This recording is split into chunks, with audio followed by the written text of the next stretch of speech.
Salut à tous. Petite annonce, double annonce même, avant de passer à cet épisode de Vue du banc. La première, c'est qu'avec notre partenaire PMU.fr, vous pouvez avoir droit à 2 free bets à l'inscription, en plus de l'offre de bienvenue de free bet de 10€. Pour cela, n'oubliez pas d'inscrire le code VDB au moment de vous inscrire sur PMU.fr et vous serez ainsi crédité de 2 free bets de 10€ en plus de l'offre de bienvenue. Et aussi, évidemment, autre code promotionnel en ce moment qui fonctionne, c'est sur coparena.com, l'application où vous pouvez retrouver les articles de Christophe, Raphaël et moi-même pendant toute la durée de l'Euro. Votre premier mois d'abonnement est offert sur Coparena avec le code COPAVDBEURO, COPAVDBEURO.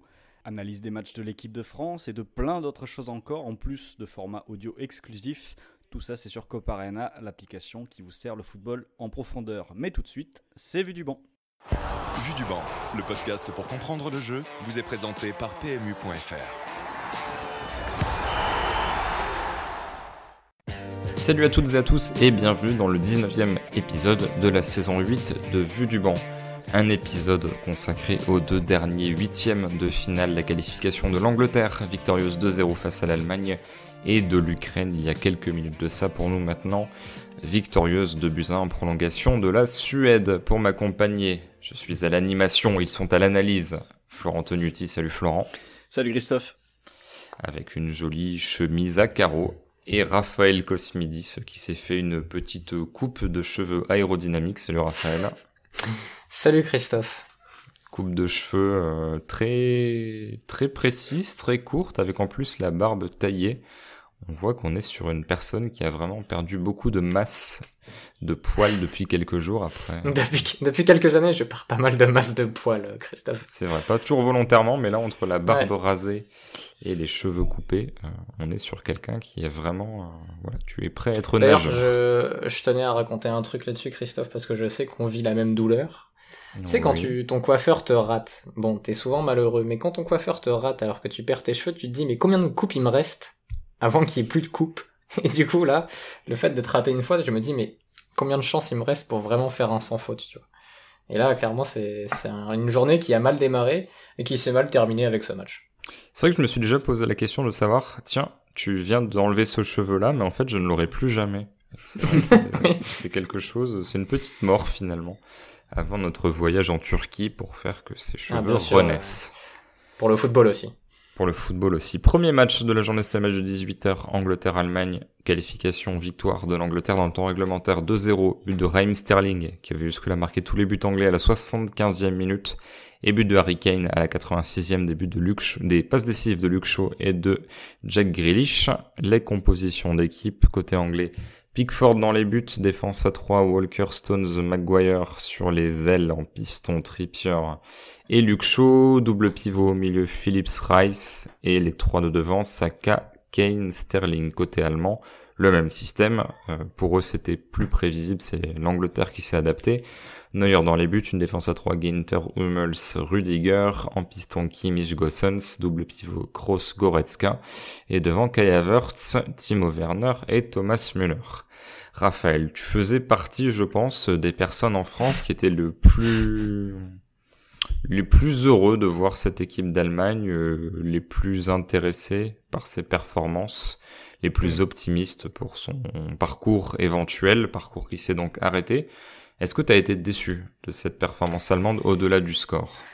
Oui. Je pense je suis pas le seul dans cette équipe de Vue du banc. Je pense que Flo aura le même son de cloche que moi. Déçu pour 1000 raisons, mais une principale, c'est que j'ai pas compris l'adaptation de Joachim Löw qui a fait reculer Kai Havertz dans le milieu de terrain en phase défensive, ce qui faisait que l'Allemagne attaquait en 3-4-3 mais défendait en 3-5-2 voire en 5-3-2. Et le souci, c'est que comme l'Angleterre en face s'est adaptée aussi, il y avait 3 centraux, bah t'as pas pu faire un 3 contre 3 et presser l'adversaire, t'avais un 2 contre 3 et tu t'es retrouvé avec un premier rideau qui ne servait à rien, qui a été très facilement éliminé ou contourné au minimum par l'équipe d'Angleterre. Et du coup, tu n'as pas vu cette équipe d'Allemagne qui était capable de presser le porteur, d'aller agresser l'adversaire, que ce soit la France ou le Portugal. et de rester dans le camp adverse pour jouer demi-terrain, une phase de jeu qu'ils maîtrisent très bien et où la largeur et les pistons leur sont utiles en bout de course, notamment Gossens. Si sur un match comme ça on a très peu vu Gossens, je crois qu'il y a une seule situation en deuxième poteau, si on a très peu vu Gossens dans les situations qu'il affectionne, c'est aussi parce que l'Allemagne a joué beaucoup plus bas que depuis le début de la compétition. Il y a les stats du mec qu'on cite tout le temps dans tous les épisodes de Michael Calais qui montre que l'Angleterre est l'équipe qui a le plus empêché l'Allemagne de se rendre dans les 30 derniers mètres parmi tous les adversaires depuis le début de la compétition.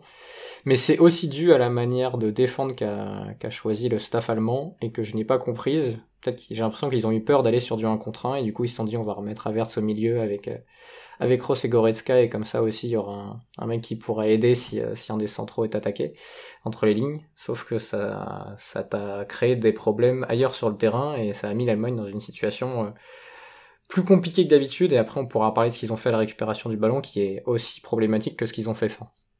Pourtant, Florent, l'Allemagne avait bien commencé. Moi, je t'avoue qu'en voyant le 11 anglais, pas que je comprenais pas, mais je me dis, bon, on est quand même sur 7 joueurs à vocation plutôt défensive, 3 à vocation offensive. C'est vraiment pique Gareth porte sud, où vraiment on va être sur de l'adaptation, sur un truc assez minimaliste, et ils vont gagner 1-0 sur une tête sur coup de pied arrêté. Pas loin. Sur le début du match, je me dis, ah oui, vraiment, ça va être ça. Et en fait, l'Angleterre a quand même réussi à poser sa patte sur le match et à finalement dicter quand même le tempo de la rencontre sur des moments assez longs. Est-ce que c'est uniquement cette adaptation-là de l'Allemagne, ou est-ce que l'Angleterre a fait aussi des choses, je sais pas, des attitudes de Calvin Phillips, des passes de Maguire par exemple, qui est quand même quelqu'un qui n'hésite pas à casser les lignes par la passe, qui ont permis à l'Angleterre de ne pas être juste dans le blocage de l'adversaire?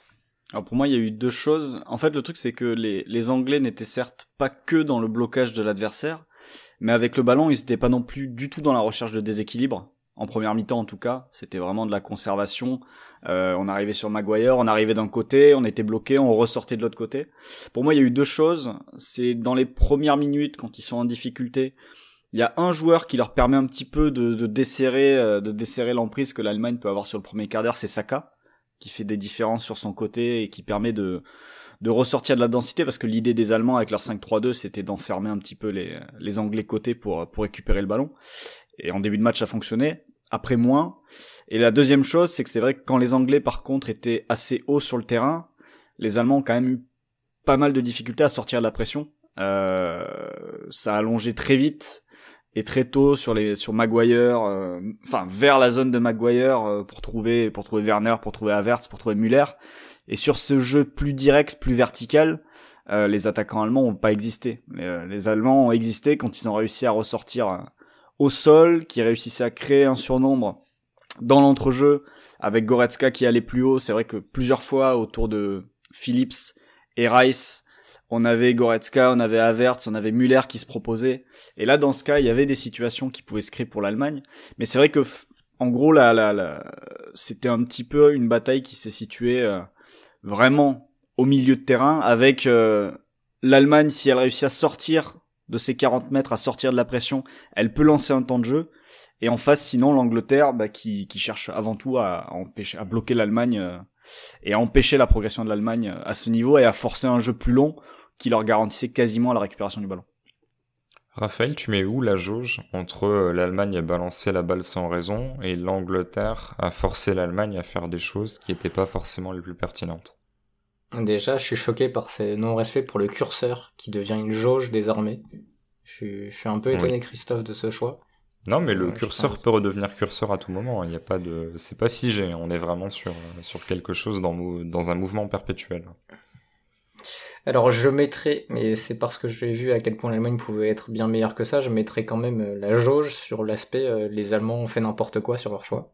Parce qu'il y a plein de fois où ils ont joué vite dans la profondeur alors qu'ils étaient pas cadrés. Hein. Il y avait un appel, ils ont toujours joué la première course en fait. Ils ont toujours joué le premier appel. Alors que souvent l'Allemagne, quand ils arrivent à trouver justement Gossens par exemple, ou un mec lancé dans le dos, c'est qu'ils vont pas jouer la première ou la deuxième course, mais peut-être la troisième, celle qui va être libre, parce que justement Werner aura fait la première, que Müller aura fait la deuxième par exemple, et que Havertz qui a le ballon va pouvoir jouer la troisième. Et là, à chaque fois que Kimmich notamment avait le ballon, on va pouvoir parler de ma détestation pour son match, alors que, il a fait un match au contraire de toute sa carrière, c'est assez particulier. Et le mec rentrait intérieur, voyait un appel, et faisait une passe pied gauche par-dessus la défense ratée, et l'Angleterre récupérait un ballon. Et comme l'Allemagne n'avait pas fait ses temps de possession longs, à base de 15, 16, 17 passes dans le camp adverse, bah ils étaient pas installés, et du coup le ballon, au lieu d'être rendu pour presser à la perte, il était juste rendu. Et l'Angleterre pouvait repartir proprement, et on retrouvait cette infériorité numérique sur le premier rideau allemand face à la défense à 3 anglaise, ce qui faisait que à nouveau tu devais défendre en bloc médian, voire parfois bloc bas, et tu savais que cette équipe n'était pas forcément faite pour ça, même si elle a peu concédé, mais aussi parce que vous l'avez dit, l'Angleterre a peu attaqué. Mais franchement, il y a des trucs que j'ai pas du tout compris dans le match des Allemands. Kimmich qui joue jamais comme ça, qui d'habitude est capable de trouver des passes intérieures, on a trouvé très peu. Kroos, Goretzka, Havertz, à chaque fois qu'ils ont récupéré le ballon, ont été dans l'idée d'aller contre-attaquer, en tout cas trop souvent par rapport à d'habitude. Et ils ont jamais réussi à placer l'Angleterre dans son camp et à leur faire vivre des longs temps de possession. Ils l'ont réussi, je sais pas, 2-3 fois. Il y a 2 fois où ils l'ont réussi sur la première heure de jeu, et 2 fois il y a une grosse occasion. Bah, il me semble qu'il y a la volée d'Havertz là. Je crois que c'est en début de deuxième période. Ouais. Ouais. Et en première mi-temps, il y a une situation où je crois que c'est Gosens qui est au deuxième poteau, qui est pas loin, ou quelque chose comme ça, sur une séquence un peu similaire. Donc je suis vraiment... Et on passe toujours pour des mecs arrogants à dire machin, mais c'est pas si facile que ça, ou c'est facile d'en parler après. Oui, c'est facile d'en parler après, mais on avait vu tellement de choses de l'Allemagne avant, dans des matchs précédents, sur le fait de bien gérer ces temps-là de possession, d'aller faire reculer l'adversaire et d'attaquer, attaque placée, demi-terrain, que là je comprends pas pourquoi. Et c'est comme, tu vois, si on faisait notre fameuse comparaison NBA, c'est comme si je sais pas, les Spurs de Popovich se mettaient à jouer comme les Suns de Mike D'Antoni, tu vois. Ça n'aurait aucun sens. Je parle sous ton contrôle, Christophe, toi qui es spécialiste basket de l'émission, mais franchement j'ai pas du tout compris, et puis ils sont pas les joueurs pour faire ça en plus, à part Werner à la limite, mais quand il l'a perdu ou quand il était pas trouvé, bah derrière tu devais manger à nouveau un temps de possession anglais. Florent, est-ce que tu vois on va dire un effet de la Coupe du Monde 2018 où l'Allemagne s'installait en nombre dans le camp adverse et prenait des transitions, sur une éventuelle peur de justement faire la même chose et de prendre le même type de but, et du coup de vouloir allonger et de défendre d'autres types de séquences, parce que c'est vrai que ça sort un peu de nulle part, quoi. L'Allemagne est déjà perdue, mais pas forcément dans ces configurations de match-là. Après, tu vois, quand ils s'installaient tous dans le camp adverse, ils étaient bloc haut déjà, ils prenaient la transition derrière. Là, ils rendaient la balle très tôt. J'ai plus l'impression que c'est une peur un petit peu de jouer dans la densité anglaise et de garder la balle un peu sous pression, notamment les premiers lanceurs, les défenseurs, qui allongeaient peut-être un peu trop vite, c'est plus une peur, je pense, de faire une erreur en perdant la balle que une peur de jouer haut, tu sais, de prendre quelque chose dans le dos, quoi. Après, bon, comme le disait Raphaël, il y a aussi des choix, bizarres, parce que c'est vrai que les rares moments où les Allemands réussissent ce long temps de possession, tu voyais les espaces, tu voyais les intervalles. Il y a eu des modulations intéressantes pour attaquer justement la densité anglaise dans l'axe. Un Goretzka qui joue plus haut, un Kroos qui joue plus bas, et c'est Kroos, Hummels, voire Ginter qui cherchent à faire la première passe avec 3 voire 4 solutions entre les lignes, puisque tu avais Werner qui était plus haut, mais tu pouvais avoir Goretzka, Havertz et Müller qui étaient tous les 3 entre les lignes sur ce match-là, plus évidemment Kimmich et Gosens sur les côtés.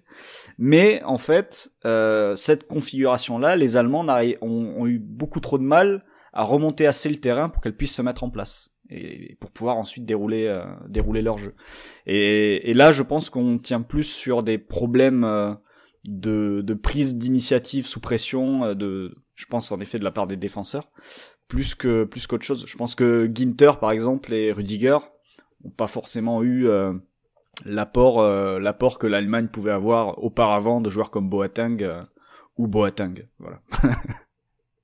Bah Raphaël, parlons tout de suite du cas des défenseurs, sachant que sur le banc il y avait Niklas Süle, Robin Koch, et également Marcel Halstenberg sur les défenseurs qui ne sont pas rentrés. Tu peux éventuellement mettre Emre Can dans cette ligne défensive.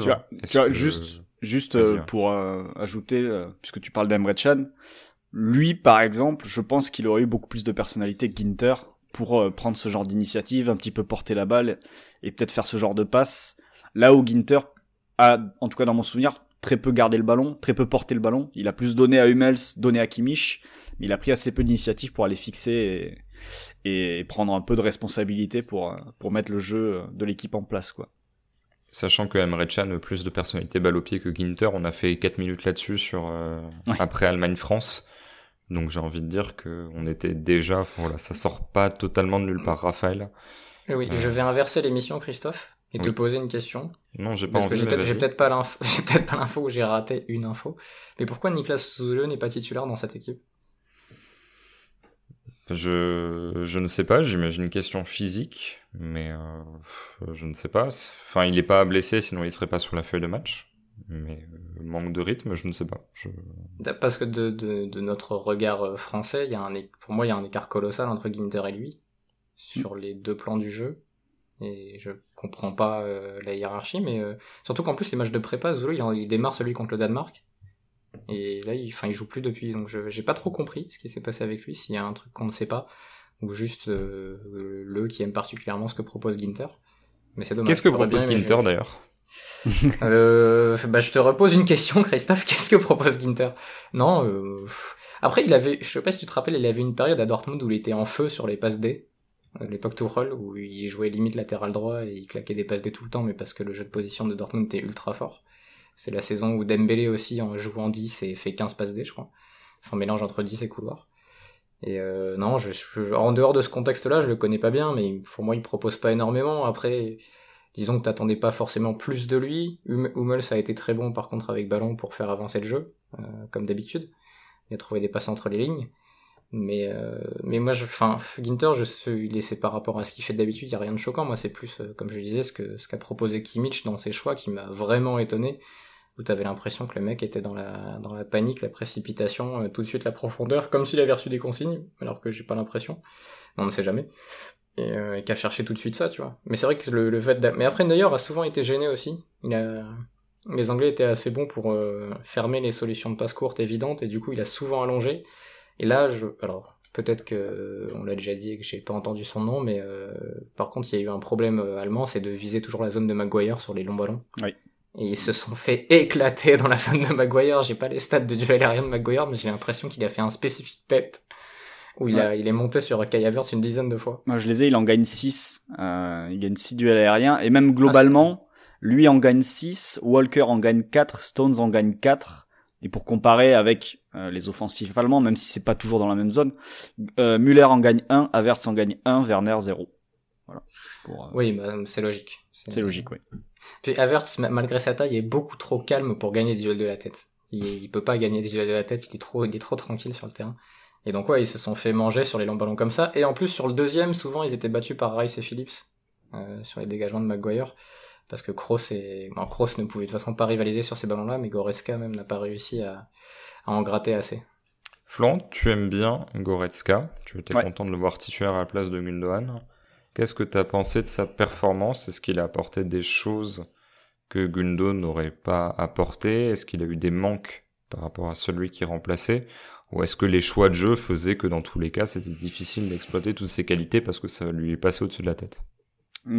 Perso, j'ai beaucoup aimé son début de match avec sa percée où il est repris juste avant la surface de réparation. Je sais plus à quelle minute exactement c'est, mais où il obtient un coup franc, très bien placé. Globalement, moi, tu tombes bien. J'étais en train de regarder les stats un petit peu de tous les joueurs allemands. Il a quand même perdu que 4 ballons au milieu de terrain pour 58 ballons touchés. Quand, en guise de comparaison, Kroos à côté, mais dans un rôle plus régulateur et qui va prendre plus de risques, évidemment, balle au pied avec ses longs ballons. Avec Kroos en perd 17 sur le match, mais en touchant quasiment 2 fois plus.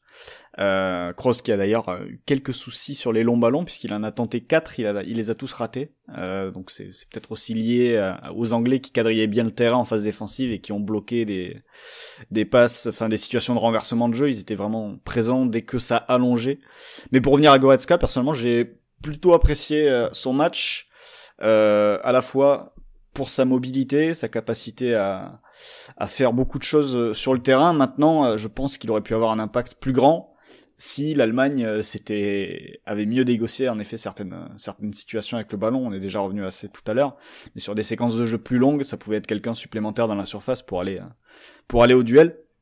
Maintenant, moi je me suis posé la question en cours de partie sur l'organisation allemande. Est-ce que ça n'aurait pas été pertinent à un moment donné de remettre Kimmich à l'intérieur et de basculer en 4-3-3 en fait à un moment donné du match pour à la fois pour permettre d'avoir un Kimmich peut-être plus à l'aise et plus utile, sachant que Goretzka finalement jouait quasiment en 6 et surtout Havertz se positionnait un cran plus haut sur le terrain, quitte à ce que quand t'es en phase offensive, Kimmich repasse en tant que piston sur le côté, mais avoir sur la phase défensive ce 4-3-3 en fait, quitte à coulisser sur la largeur et enfermer les Allemands, tu pouvais les trapper en 4-3-3 et au moins t'aurais pu faire le 3 contre 3 face à la relance anglaise en fait.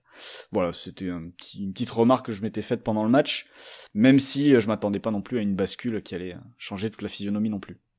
Raphaël, je sais que ça te brûle la langue depuis tout à l'heure, donc parle-nous de Kimmich un petit peu, puisque pour toi c'est quand même l'une des thématiques fortes du match, à la fois pour ses choix, mais aussi parce que lui a une vraie marge de progression, alors qu'il y en a d'autres où tu te dis bon, ils sont un petit peu au maximum, tandis que Kimmich qui joue quand même à un poste qu'il a occupé, je sais pas, de tête 5 fois depuis 2 ans, c'est plus du tout son poste latéral. Alors il l'a très bien fait sur certains matchs, notamment face au Portugal, mais bon, c'est des repères qu'il prend à nouveau, alors que c'est sans doute pas son meilleur poste actuellement. Oui, non, mais je sais pas si Flo a la stat de ballon perdu par Kimmich, ça m'intéresserait par exemple, ça. Ouais, je l'ai, elle est pas si élevée que ça, il y en a 11. 11 pour 57 ballons touchés. Ouais, bah, ça fait quand même un ballon sur 5, quoi. Donc c'est beaucoup pour un... Après, je pense que c'est au moins 4 ou 5 fois la même passe, quand il revient à l'intérieur et qu'il essaie de te lancer dans le dos directement. Et c'est aussi une remarque que Flo faisait pendant le direct, il disait, mais c'est dommage qu'il n'arrive pas à trouver un joueur intérieur pour aller justement renverser à l'opposé, parce que c'est jamais arrivé, en fait. Enfin, c'est très peu arrivé. Et c'est comme ça que l'équipe d'Allemagne, d'habitude, arrive à faire du mal. Je crois qu'il y a un but comme ça, où ça part côté droit, il y a une passe diagonale intérieure pour Havertz, et ça finit à l'opposé pour Gosens qui arrive lancé. En tout cas, si c'est pas contre le Portugal, c'est sur un autre match qu'ils ont réussi à le faire. Et là, Kimmich a tellement cherché le dos, c'est peut-être la présence de Werner qui a motivé ça aussi, parce que Werner n'était pas là contre le Portugal, je crois, c'était Gnabry qui était là. Qui était là à ce poste, et il est tellement explosif et il change tellement en rythme dans ses appels que ça doit donner envie de jouer à la profondeur.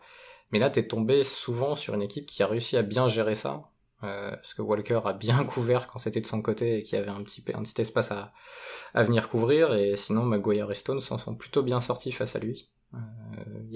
Ce qui est dommage, c'est qu'il y a une ou deux fois où l'Allemagne le fait, arrive à trouver cette passe intérieure et à trouver Havertz, qui rate une passe en une touche plusieurs fois, notamment dans les 40 premières minutes, et avec un Werner qui est en 1 contre un défenseur, il suffit juste qu'Havertz ajuste un peu mieux sa passe, et elle est ratée, et c'est vrai que là tu te dis ok, les déséquilibres sont là, c'est juste qu'ils n'arrivent pas à les exploiter, à les punir, mais il y a ce décalage qui peut être créé. Et en fait, au fil du match, ce déséquilibre a un peu disparu, l'Angleterre a commencé à sortir un peu, et finalement des deux côtés pendant longtemps tu t'es dit comment ils vont marquer, et au fil du match tu t'es dit l'Angleterre semble quand même plus capable de marquer que l'Allemagne, et ça c'était un peu inquiétant. Après il y a eu d'autres performances individuelles gênantes, et je pense que Flo aura sans doute envie de parler de son ami Thomas. Bah vas-y Florent, Thomas Müller et les euros, ouais. Problème, on en parlait déjà en 2016. Et moi, de manière générale, Thomas Müller, j'aime beaucoup quand il n'est pas à la finition, quand il a un neuf qui peut servir en un temps. Là, dans cette configuration d'équipe-là, alors c'est vraiment pas pour faire, oui, j'avais raison machin, mais quand je vois ça sur le papier, j'étais déjà pas super rassuré avant le début de match, quoi. Ouais, et puis je sais pas ce que t'en as pensé d'ailleurs en regardant le match, mais moi il m'a paru déconnecté du reste de l'équipe très souvent dans les intentions, notamment quelque chose de tout bête, hein, mais les Allemands, on l'a évoqué tout à l'heure, étaient en 5-3-2 en phase défensive, et dès qu'ils arrivaient à faire reculer l'Allemagne, Müller déclenchait le pressing, sortait sur les passes en retrait, et tu le voyais se tourner et oui, quand il fait le signe de la main là, et machin, dire à leurs défenseurs de suivre et tout, mais en fait t'as l'impression que le reste de l'équipe, enfin c'était pas dans le projet quoi d'aller chercher l'Angleterre très haut non plus. Alors lui il voulait initier ce truc là. Alors pour le coup, moi j'aime bien moi quand un mec veut faire ça, mais il me paraissait déconnecté du reste parce qu'il a jamais été suivi quasiment. Mais est-ce que c'est pas lui dans le fond qui avait raison? Oui, mais si, je pense. Si t'as raison avec 8 partenaires qui ont tort, c'est toi qui as tort, quoi. Oui, non, mais je suis d'accord, Christophe, parce que je pose la question du oui, fond. Non, mais oui. Mais de toute façon, on le sait, hein, Müller, c'est un mec qui parle tout le temps, qui veut toujours que ça presse. C'est un partenaire qui est un peu insupportable pour encourager les gens à presser, mais je pense qu'au Bayern, ça aurait suivi, et que là, ça n'a pas suivi parce que c'était pas l'idée générale. Ouais, clairement, j'ai imaginé le même match avec Hansi Flick. Et je pense que ça se passe pas du tout pareil. Ah non. Je pense pas que Flick il propose un bloc médian, genre on va attendre, on va voir, vas-y Havertz recule un peu, va pas presser les centraux. Je pense qu'il aurait dit vas-y, va essayer de dégommer un peu Maguire et Stones et Walker sur la relance. Ils sont capables de passes très verticales, mais ils sont aussi capables de se foirer sur le temps de passe parce que parfois c'est un peu compliqué sur la prise de balle. Et là j'ai pas compris parce que ça ressemble pas à ce que l'Allemagne fait depuis 6-7 ans et c'est dommage finalement de les voir s'éloigner de leurs principes au moment où c'est peut-être là dans une compétition comme ça qu'une équipe a besoin de ça. Après, on l'a vu avec l'Espagne. Après 2014, l'Allemagne c'est un bloc médian qui avance quand même. L'eau c'est un bloc médian qui avance avec des modulations 4-3-3 qui devient 4-4-2, etc. 2016 c'était encore plus agressif, tu vois. Ouais. Et 2016 ils sortent, mais ils sont quand même très très bons sur l'ensemble de la compète. Hein.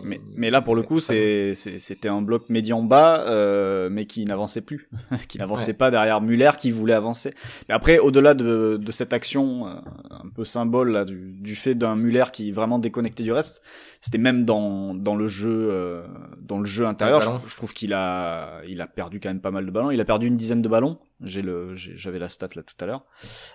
Et surtout, oui, il a un impact quand même très réduit sur le jeu avec ballon. Il n'y a pas eu, je pense pas qu'il y ait eu une seule de ces remises qui ait amené à quelque chose. Je sais plus si vous avez, j'en ai pas le souvenir en tout cas. Moi, mon souvenir, c'est quand même qu'il rate un face à face. Oui, évidemment. Werner n'aurait pas raté. Après, il y a évidemment ce face à face. Il y a évidemment ce face à face en fin de match, ouais, mais qui vient un petit peu parachever sa prestation. Mais ouais, j'ai eu l'impression d'un joueur qui parlait pas vraiment le même football. Peut-être que lui avait raison en effet, et c'était ce football qu'il fallait parler. Mais il était tout seul, quoi. Il était tout seul, et à partir du moment où t'es tout seul aussi longtemps, t'étais peut-être pas le meilleur choix pour jouer ce genre de match, quoi. Voilà. Après, bon, tu me diras, Gnabry sur son entrée est absolument catastrophique, et Leroy Sané joue 2-3 minutes, donc on peut pas non plus se prononcer.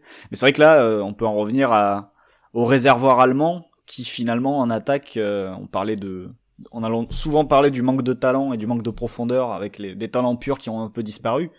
C'est quand même un bel exemple sur cet Euro-là, je pense. Après, à part Kai Havertz, qui fait un très bon match à mon sens, même s'il a un peu de déchets. Si tu fais l'approche Luis Enrique, je pense que tu titularises Kevin Folland, par exemple. C'est Luis Enrique qui va pas hésiter à dire, Sarabia est totalement soluble dans mon projet de jeu, c'est très loin d'être le meilleur joueur du monde à son poste, mais il fait le job, il est assez compatible avec les autres. Donc là, je mets Folland si je suis allemand, parce que il va aller presser, il va aller se sacrifier, il va aller jouer en remise, il est capable de faire le lien avec ses partenaires. Mais bon, c'est vrai qu'il y a aussi la question du réservoir qui fait que là t'es quand même obligé, alors je l'aime bien, hein, mais t'es obligé de faire rentrer Moussiala dans les derniers instants. Moussiala après, en France, il est en espoir, quoi. J'entends l'argument du réservoir, mais quand t'as Werner, Gnabry, Müller, Havertz, Sané, c'est déjà, ça va. La Espagne n'a pas une meilleure ligne offensive. Ah non, Sarabia. Tu vois, le Portugal n'a pas une meilleure ligne offensive sur la compétition.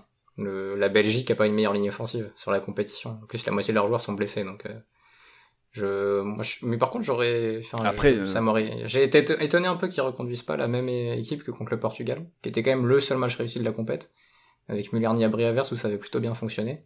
Qui mettent Werner, qui est bon dans la profondeur, mais c'est pas forcément l'Angleterre que t'auras dans la profondeur. Je sais pas, ça m'a un peu surpris, j'aurais aimé revoir les trois mêmes. Mais bon, en effet, comme le disait Flo, Gnabry fait pas une bonne entrée, donc ça se trouve, il aurait fait la même entrée, mais en début de match, il aurait fait la même chose en étant titulaire.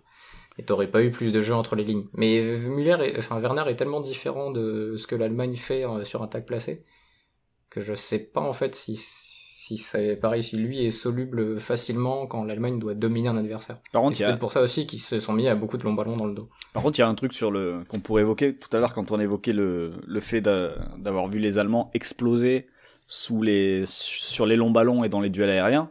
C'est la disparition totale de ce genre de profil dans le football allemand au niveau des avanceurs. Les Mario Gomez. De pointe. Ouais. Ils en avaient toujours un par le passé. Ils en avaient toujours au moins un qui traînait. Et alors, je dis pas qu'il aurait changé le match, hein, un Mario Gomez comme ça. Surtout dans le jeu, c'était pas forcément quelqu'un qui était capable justement d'aider vraiment le bloc à remonter. Mais y en a un, Nmecha peut-être à terme. Et encore, Mais... pour moi, c'est plus, je prends la position, Ouais. en gros, plus Lacazette, genre remise au sol, que remise dans le duel aérien. En tout cas, à ce niveau-là, face à Maguire. C'est-à-dire qu'en Ouais, espoir, c'est ça. il peut dominer dans les airs. À ce niveau-là, c'est un peu tôt. Mais c'est vrai que, enfin, quand tu fais l'affiliation, je sais pas, Birov, Yanker, Gomez, bon, un niveau inférieur, Sandro Klose. Wagner, Klose. Klose. Là, il y a plus ce mec bon de la tête, et j'ai pas l'impression, même en espoir, où du coup l'Allemagne a gagné avec un superbe jeu l'Euro Espoir.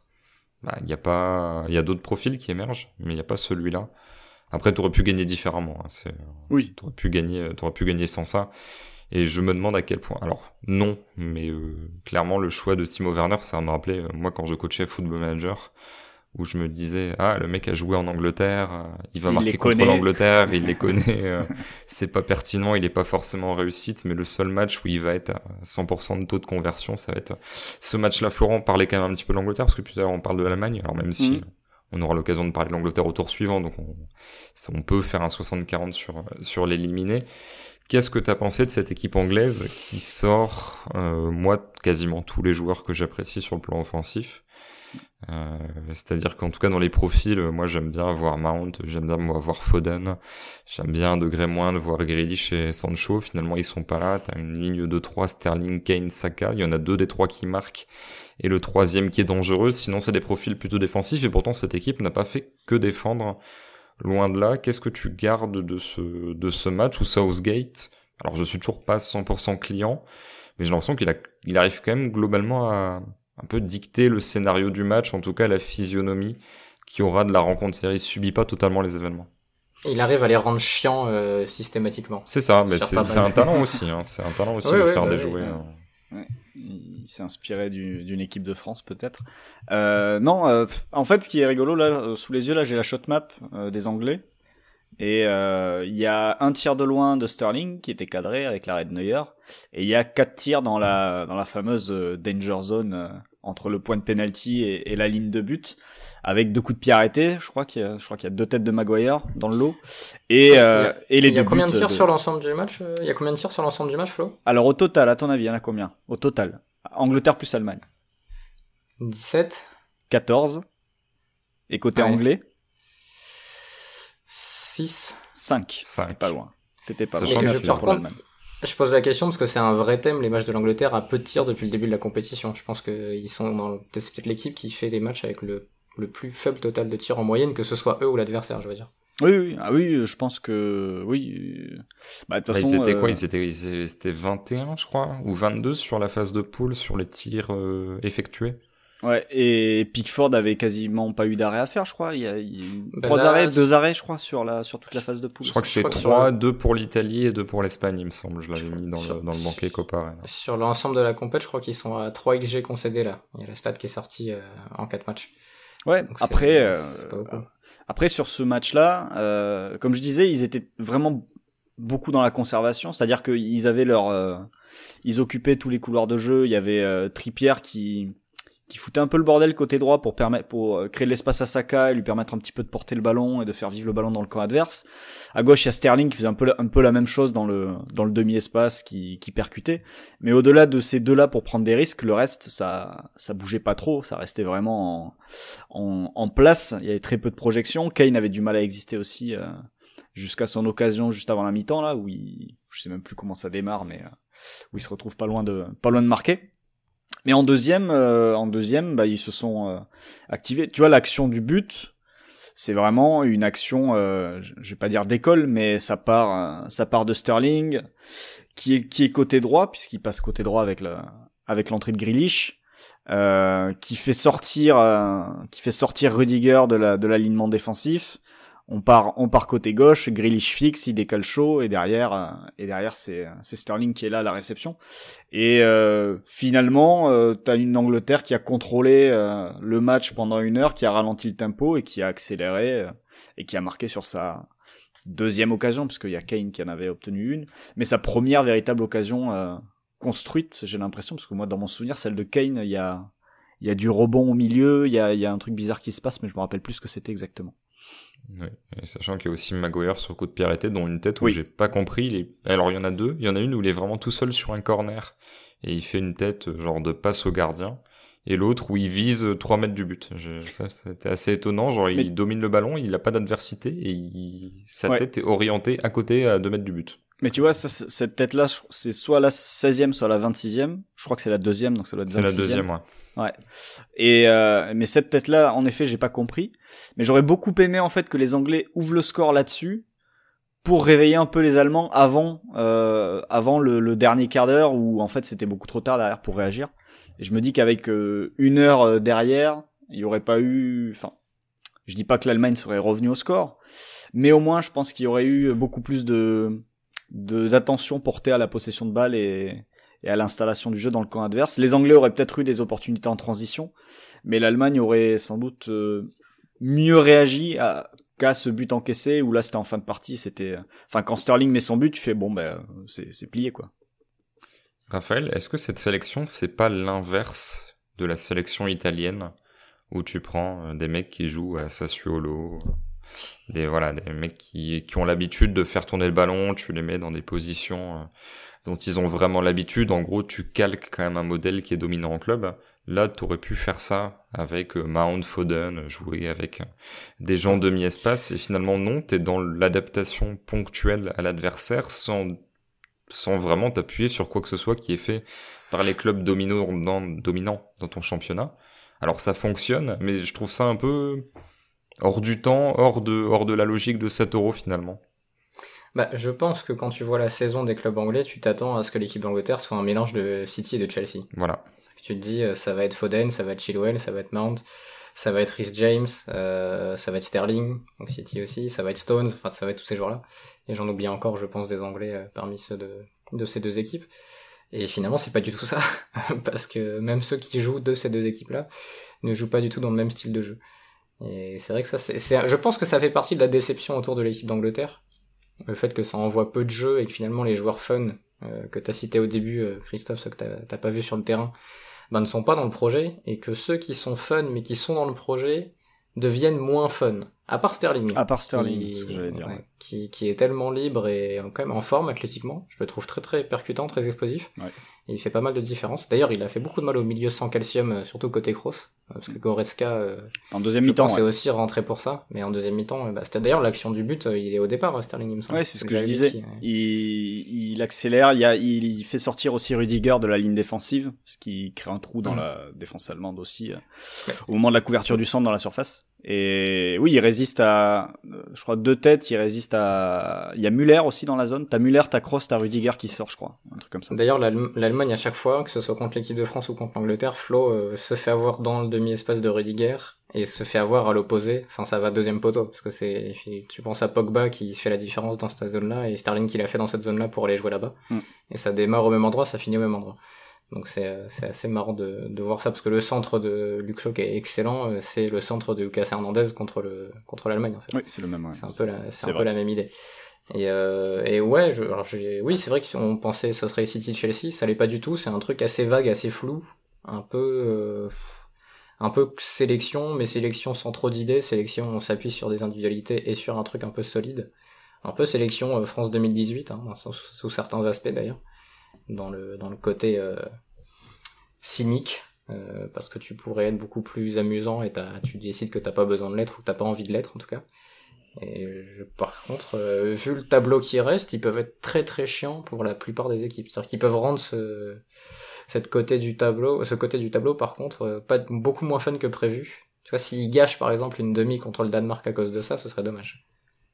Florent, comment est-ce que tu imagines la suite du tournoi anglais, sachant que je pense qu'on est sur l'idée que cette équipe n'aura pas d'identité de jeu propre jusqu'à la fin du tournoi. Ça va s'adapter, ça va mettre les meilleurs joueurs en fonction des forces adverses. A priori, ça va pas se mettre à faire des circuits très travaillés. Là, bon, ça gagne sur des buts finalement qui sont jolis. C'est pas du tout des buts sur coup de pied arrêté, un peu sortis de nulle part. Mais comment est-ce que tu envisages la suite? Est-ce qu'il y a des profils qui pourraient intégrer cette sélection, sachant que moi j'ai tendance à penser que Maguire, Stones, Phillips, Rice, ça ne bougera pas, Kane non plus, Sterling non plus. En gros, t'auras quelques variables, j'imagine, sur le 11. Ouais, il y aura quelques variables et ça va être intéressant de les voir face à l'Ukraine, dont on va parler après, parce qu'ils sont largement favoris. Et quand tu vois l'Ukraine, le pragmatisme serait de garder le ballon et d'obliger l'Ukraine à défendre, parce que l'Ukraine, on l'a vu sur le premier tour, c'est pas forcément une équipe qui va aimer ça. Et finalement, j'ai presque envie de dire, faudrait voir une autre Angleterre face à l'Ukraine. Alors je dis pas que comme ça, en jouant comme ça face à l'Allemagne, ils passent pas l'Ukraine, parce que ils peuvent défendre, ils peuvent les laisser avec la balle et puis attendre une ou deux transitions, une ou deux actions en fin de partie pour claquer. Mais pour le coup, je pense que ce serait plus pertinent face à un tel adversaire de mettre en effet plus de joueurs percutants, plus de Grealish, bon, Saka fait ses matchs aussi, mais peut-être sortir un des défensifs pour ajouter en effet une force de percussion supplémentaire devant, parce que l'Ukraine n'aime pas ça. Donc et c'est d'ailleurs peut-être ce qui a manqué un petit peu à la Suède. Oui. Tu crois pas qu'il va garder le même système juste parce que ça a tellement bien marché, enfin tu bats l'Allemagne 2-0 dans un match assez convaincant, qu'il va se dire bon, on change plus le truc, tu vois. Le côté c'est notre match référence, on part sur le même système, même si quelques hommes peuvent changer, par exemple Trippier, Reece James. Je pense que c'est plus simple à changer, mais je sais pas si parce que tu disais enlever un défenseur, et j'aimerais aussi Flo, mais j'ai peur que ça soit le côté on a tellement été tranquille dans ce match-là qu'on va continuer comme ça jusqu'au bout. Ah oui, non, mais je pense qu'il bougera pas. Mais je me dis presque que le pragmatisme serait d'enlever un défenseur, je pense, face à l'Ukraine, pour avoir une force supplémentaire devant, parce que au talent et aux individualités, il faudrait pas qu'il lui arrive la même chose, l'excès d'adaptation et la même chose qu'à Didier Deschamps. Voilà. Justement, on va passer à ce match de la Suède face à l'Ukraine, victoire 2-1 de l'Ukraine après prolongation. But de Zinchenko à la 27e, égalisation de Forsberg à la 43e, et c'est l'ami Dovbyk à la 120e plus 1 dans une prolongation de l'enfer qui marque le but de la qualification pour les Ukrainiens. À noter le carton rouge de Danielson sur une action très bizarre où je pense que tu peux autant siffler carton rouge que ne presque pas siffler faute selon l'angle sur lequel tu prends cette action-là, parce que c'est un petit peu spécial. C'est-à-dire qu'il veut toucher la balle, il demande rien à personne, sauf que il y a un adversaire qui passe par là, il le démolit. Ouais. Et donc il prend carton rouge là-dessus. C'est des choses qui maintenant à la vidéo, tu prends rouge systématiquement, mais il y a quelques années ce n'était plus le cas. Je donnerai les compositions après, le temps que je me familiarise avec les noms et que je me prépare psychologiquement. Raphaël. Est-ce que tu peux préciser ton lieu de visionnage, Christophe? Moi j'étais au bar, hein, comme sur le premier match, j'étais au shopping, bar lillois émérite, avec notamment une personne suédoise qui était là et qui a assez mal vécu le match, qui était là avec son maillot suédois et qui était assez triste, alors que on va pas se mentir, autant sur le premier match il y avait vraiment de l'engagement, enfin voilà, le face-à-face raté par Müller, le tacle de Mats Hummels qui enlève le but tout fait à Harry Kane, enfin voilà, il y avait vraiment de l'ambiance, autant là, personne n'en avait quoi que ce soit à faire de ce Suède-Ukraine, à part ce pauvre homme et sa copine qui étaient tous les deux en maillot suédois, mais donc voilà, c'était à noter que je pense que peu de monde était intéressé par ce match de la Suède et de l'Ukraine, et donc Raphaël, la Suède se retrouve éliminée alors que la Suède était première de poule, et l'Ukraine qualifiée pas n'importe comment, mais en gros, persuadé, tu relis l'éclat d'époque, après leur dernier match de groupe, parce qu'il me semble que c'était dans le groupe A, je crois, groupe A ou groupe B, en tout cas, voilà, ils avaient beaucoup à attendre avant de savoir si c'était meilleur troisième. Groupe C avec Pays-Bas-Autriche. Groupe C, d'accord. Mais en tout cas, ils étaient, on est éliminé, c'est dommage, on a perdu, et finalement, non seulement ils sont qualifiés pour ces huitièmes, mais ils passent en quart. Et est-ce que c'est une si grande surprise que ça, Raphaël? Oui, quand même. Alors pas forcément qu'ils battent la Suède, parce que vous étiez assez client de ce qu'avait fait l'Ukraine, mais disons qu'ils sortent de la poule en étant aussi moyen globalement, c'était une surprise. C'est-à-dire que je me pose la question de combien de poules ils sortent sur cet Euro. Après on dit ça, mais finalement la poule F, il y en a 3 qui sont sortis, et les 3 sont jartés en 8ème. Bon, t'as aussi t'as aussi le truc du tirage, mais la France sort contre la Suisse, qui était une équipe plus faible, et je suis pas sûr que l'Ukraine par exemple ne batte pas la Suisse. Donc on peut faire tous les scénarios possibles. Surprenant, si tu me dis ça il y a qu'on a fait une semaine, 10 jours, oui, mais quand tu vois ce qu'ils ont été capables de faire là offensivement contre la Suède, surtout en première période quand même, et trouvé qu'après ils avaient quand même bien souffert et ils ont jamais pu contrôler l'ami Emile, qui a été très bon. Mais en première période, il y avait des bonnes choses, il y avait du jeu intérieur, il y avait des 1-2, il y avait un Zinchenko bon, il y avait un Yarmolenko bon, il y avait l'ami Chaparenko qui a été bien entre les lignes aussi, assez élégant. Et d'ailleurs, leur but est magnifique, hein. L'action du but ukrainien est vraiment sublime, entre gestes techniques et bon choix de passe. Et du coup, c'était tout ce que vous aviez dit de bien, quand moi j'avais dit que j'étais pas trop emballé par l'Ukraine, mais que vous avez dit qu'ils avaient quand même un jeu de possession plutôt intéressant, parce qu'ils arrivaient à trouver des passes à l'intérieur. On l'a vu sur la première période, et ils sont assez supérieurs sur cette première période. C'est la prolongation, après, t'as dit prolongation de l'enfer, je suis assez d'accord, Christophe. Mais après, c'est aussi prolongation de l'enfer parce que c'est la 4e de la compétition, et que c'est le dernier 8e de finale, et qu'on est un peu comme tu dis, Christophe, on va pas se mentir, on est un peu au bout du rouleau, là, sur les 8e de finale. Non, et puis il y a quand même un truc, c'est que je pense, alors c'est pas du tout chronométré, hein, c'est à la louche, mais je pense que sur la demi-heure, il y a 19 minutes de temps effectif sur la prolongation, entre le rouge, les blessures... et encore 19, t'es gentil, sachant que sur un match de 90 minutes, il y a en gros 60 minutes de temps de jeu effectif. Oui, je voulais pas exagérer, mais il y a pas, ça joue très peu finalement, c'est toujours pause. Mais alors en plus, quand il y a le carton rouge, moi je suis persuadé que ça va au tir au but, finalement non. Mais quand la Suède à 11 contre 11, quand elle arrive plus à avoir le ballon, ça ferme, et bonne soirée, on va voir jusqu'où on peut aller. Autant là, à 10 contre 11, tu savais qu'ils allaient plus sortir du tout. Et ils prennent un but dans une séquence dans la surface, ils sont en surnombre, un truc qu'ils ont pas l'habitude de subir. Mais beau gabarit aussi, il a mis Dovbyk, j'ai oublié le nom. Dovbyk, ouais. Dovbyk, à ne pas confondre avec Dov Atia. Ils font pas du tout le même métier. Et on une pensée pour Dov Atia. Non mais ouais, c'était l'Ukraine. J'ai bien aimé la première période. Je pense qu'en deuxième, par contre, la Suède a montré qu'ils avaient du jeu intérieur aussi. Que Forsberg était bien monté en puissance. Et sur la deuxième période, la Suède peut gagner le match quand même. En tout cas, une grande journée pour Raphaël Kosmidis, qui nous hype l'Allemagne et qui descend l'Ukraine. Et 0/2 au pari aussi. On voit encore ce côté Madame Irma qu'on aime tant. Les compos d'équipe côté suédois: Olsen dans les buts, défense à 4, Lustig, Lindelöf, Danielsson, Augustinsson, milieu Larsson, Olsson, Ekdal, Forsberg devant Kulusevski et Shak.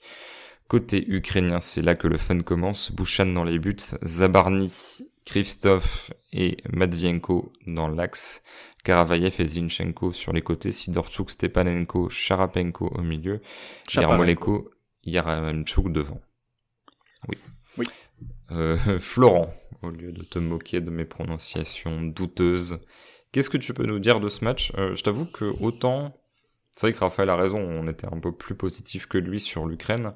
Maintenant, je m'attendais pas non plus à ce match. Je sais pas, mais en tout cas, cette première période, je pensais vraiment que la Suède était beaucoup plus capable d'imposer son jeu et dépendrait beaucoup moins d'Emil Forsberg. En fait, j'ai l'impression que Emil Forsberg était un peu au-dessus de tout côté suédois, alors que je pensais que cette équipe était quand même capable d'étouffer, notamment dans l'entrejeu, parce que j'étais pas super client, notamment du bloc médian ukrainien. Je me disais, a priori, il doit être quand même pas facile à passer, hein, mais ça doit pas non plus être un obstacle insurmontable sur un 8e de finale.